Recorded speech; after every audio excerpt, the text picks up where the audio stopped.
Hi friends, welcome to biology simplified Tamil. நான் உங்கள் செந்தில்நாதன். எக்ஸாமுக்கு டைம் டேபிள் வந்துருச்சு அப்படின்னாலே நமக்கு பயமும் பதற்றமும் ஜாஸ்தி ஆயிரும். அதை எப்படி ஓவர் கம் பண்ணுறது? ஏன்னா பயம் பதற்றம் ஓவராக அதிகமாக இருக்குது அப்படின்னா நம்மளோட படிப்பை அது பாதிக்கும். அதற்கான 3 டிப்ஸ் தான் இந்த வீடியோவில் பார்க்க போகிறோம். ஸோ ஃபஸ்ட் ஆஃப் ஆல், பயம் பதற்றம் ஓரளவுக்கு இருக்கும் பொழுது நம்மளோட ப்ராக்ரஸ் படிப்பில் ஜாஸ்தி ஆகுங்க. அதே பயமும் பதற்றமும் ரொம்ப ஜாஸ்தியானுச்சுன்னா படிக்கிறதே ஃபுல்லாக ஸ்டாப் ஆயிருங்க. உதாரணத்துக்கு, நான் ஒரு ரோட்டை கிராஸ் பண்ண போகிறேன். லெஃப்ட் சைட் ரைட் சைட் பார்த்துட்டு பயம்தான், ஏதாவது வண்டி வந்து மோதிடுமோ அப்படின்னு. பாதுகாப்பாக நம்ம போகணுங்கிற ஒரு பதற்றத்தில் லெஃப்ட் சைட் ரைட் சைட் பார்க்குறேன், எந்த வண்டியும் வரல, கிராஸ் பண்ணிடுறேன். இந்த பயம் நல்லது. ஆனால் அதே பயம் அளவுக்கு மீறி போகும்போது பதற்றமும் ரொம்ப ஜாஸ்தியாகி லெஃப்ட் சைட் ரைட் சைட் பார்த்துட்டேன், ஒரு வண்டியும் வரல, இருந்தாலும் ஜெட் வேகத்தில் ஒரு வண்டி வந்து என் மேலே மோதிருச்சுன்னா அந்த பயம், அளவுக்கு மீறின பதற்றம் என்னை மூவ் பண்ணவே விடாது. அதே இடத்துல தான் நின்றுட்டுருப்பேன், நான் ரோட்டை கிராஸ் பண்ணவே மாட்டேன். அதுபோல தான் அளவுக்கு அதிகமான பயம், அளவுக்கு அதிகமான பதற்றம் உங்களை படிக்கவே விடாது. படிக்க விடாமல் சும்மாவே இருக்க வச்சிரும். அது ரொம்ப ஆபத்து. அப்போ இந்த பயம் பதற்றத்தை எப்படி ஓவர் கம் பண்ணுறது? Simple 3 tips. டிப் நம்பர் 1, இங்கே பாருங்கள். த சங்கிங் மெத்தட் அப்படின்னு சொல்லுவாங்க. அது என்ன இந்த சங்கிங் method?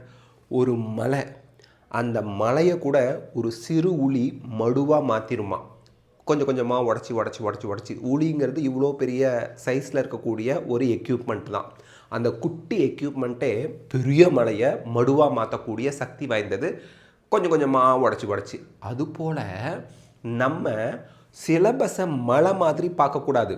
Chemistry, physics, maths, biology அப்படின்னு பார்க்கக்கூடாது. பயாலஜியில் செல் சைக்கிள் அண்ட் செல் டிவிஷனில் மைட்டாசிஸ் மைட்டாசிஸில் என்னென்ன ஸ்டேஜ் இருக்குது ஒவ்வொன்றா நான் புரிஞ்சுக்கிறேன். மியாசிஸில் என்னென்ன ஸ்டேஜ் இருக்குது, மியாசிஸ் 1னா என்ன, மியாசிஸ் 2னா என்ன, அப்படி ஒரு பாடத்தை மலை மாதிரி பார்க்காம அதில் ஒரு சாப்டர், அதுக்குள்ளே ஒரு கான்செப்ட், அதுக்குள்ளே இருக்கக்கூடிய டாபிக்ஸ், அதுக்குள்ளே இருக்கக்கூடிய சப்டாபிக்ஸ். ஸோ சப்டாபிக்லேருந்து டாப்பிக்கு போங்க. டாப்பிக்கை முடிச்சுட்டு ஒரு கான்செப்டில் இருக்க மற்ற டாபிக்ஸ் எல்லாம் படித்து ஒரு கான்செப்டை கம்ப்ளீட் பண்ணுங்கள். அதுக்கப்புறம் அந்த சாப்டர்லேயே அடுத்த கான்செப்ட் இப்படி நீங்கள் கவர் பண்ணிக்கிட்டே போனீங்கன்னா உங்கள் மனசுக்குள்ளே கான்ஃபிடென்ஸ் லெவலும் வளர்ந்துக்கிட்டே வரும். அந்த பயமும் பதற்றமும் உங்களை விட்டு ஓடுறதுக்கு இந்த சங்கிங் மெத்தட் ஹெல்ப்ஃபுல்லாக இருக்கும். நொறுக்கு தீனி மாதிரி. நொறுக்கு தீனி வந்து திங்கக்கூடாதுன்னு சொல்லுவாங்க. ஏன்னா அது சின்னதாக இருக்கும், உருண்டையாக. அதை எடுத்து தின்னுக்கிட்டே இருப்போம், அளவு இல்லாமல் தின்றுவோம். ஒபிசிட்டி வரத்துக்கு அது காரணம்பாங்க. அதுபோல் உங்களோட சப்ஜெக்ட், உங்களோட சாப்டர்ஸை நொறுக்கு தீனி மாதிரி சின்ன பார்ட்டாக பாருங்கள். நீங்கள் அந்த விஷயத்தை எப்படி பார்க்குறீங்கிறத பொறுத்து தான் இருக்கும் உங்கள் மைண்ட் செட்.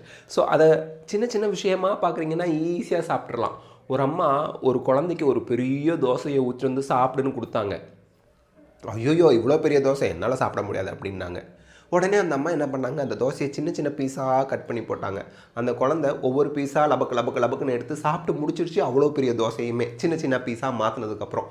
அதுபோல் நீங்கள் படிக்கக்கூடிய சாப்டர்ஸை சின்ன பீஸாக பாருங்கள். ஒவ்வொரு பீஸாக க்ராஸ் பண்ணிக்கிட்டே வாங்க, படிச்சுக்கிட்டே வாங்க.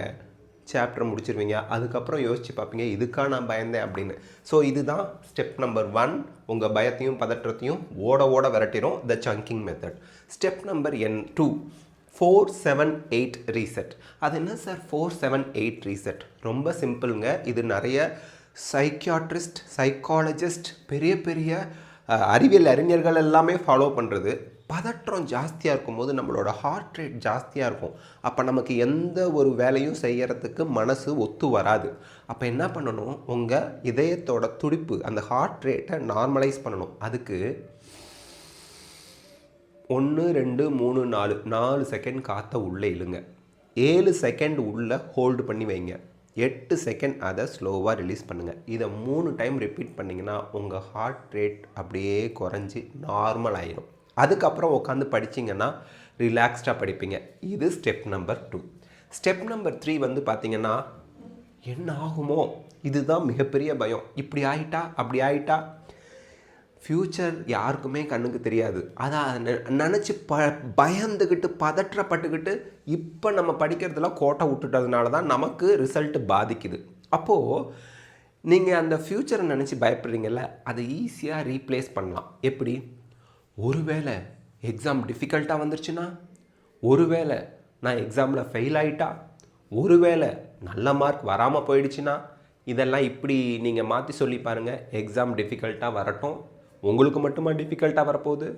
அந்த எக்ஸாம் எழுத போகிற எல்லா ஸ்டூடெண்ட்டுக்கும் தானே டிஃபிகல்ட்டாக வரப்போகுது. அப்போ நீங்கள் தனி ஆள் கிடையாது. ஓகே, ஃபஸ்ட்டு முடிஞ்சு போச்சு. செகண்ட், ஒருவேளை எக்ஸாமில் ஃபெயில் ஆகிட்டா, ஏன் ஃபெயில் ஆகணும்? நல்லா படிச்சிருக்கோம், நிறைய கொஷின்ஸ் ப்ராக்டிஸ் பண்ணியிருக்கோம், நிறைய மார்க் டெஸ்ட் எழுதியிருக்கேன், டிஃபிகல்ட்டான கொஷினை கூட ஃபேஸ் பண்ணக்கூடிய தன்மை எனக்கு இருக்குது, திறமை எனக்கு இருக்குது, நான் எப்படி ஃபெயில் ஆவேன்? இப்படி வந்து கொஷினை மாற்றி பாருங்கள்.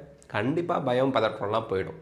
அடுத்து, ஒருவேளை தேவையான அளவுக்கு மார்க் வரலன்னா ஏன் அப்படி சந்தேகப்படுறீங்க? இந்த அளவுக்கு நான் ப்ரிப்பேர் பண்ணியிருக்கேன் அப்படின்னா தேவையான அளவுக்கு மார்க் கண்டிப்பாக எனக்கு கிடைக்கும் அப்படின்னு பாசிட்டிவாக பேசுங்க உங்ககிட்ட நீங்கள். அப்போ தான் பயமும் பதற்றமும் குறைஞ்சி நிறைய படிப்பீங்க.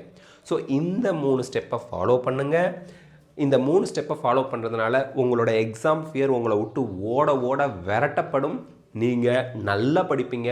உங்களோட எஃபிஷியன்சி எவ்வளவோ அதுக்கு மேலேயோ நீங்கள் கொடுத்து சூப்பராக மார்க் வாங்குவீங்க. அண்ட் உங்கள் ஃப்ரெண்ட்ஸுக்கு யாருக்காவது இந்த வீடியோ தேவைப்படுது அப்படின்னு நினச்சா அவங்களுக்கு இதை ஷேர் பண்ணுங்கள். மறக்காமல் பயாலஜி சிம்பிளிஃபைட் தமிழ் சேனலுக்கு சப்ஸ்கிரைப் பண்ணுங்கள். Because your support is our strength. Thank you.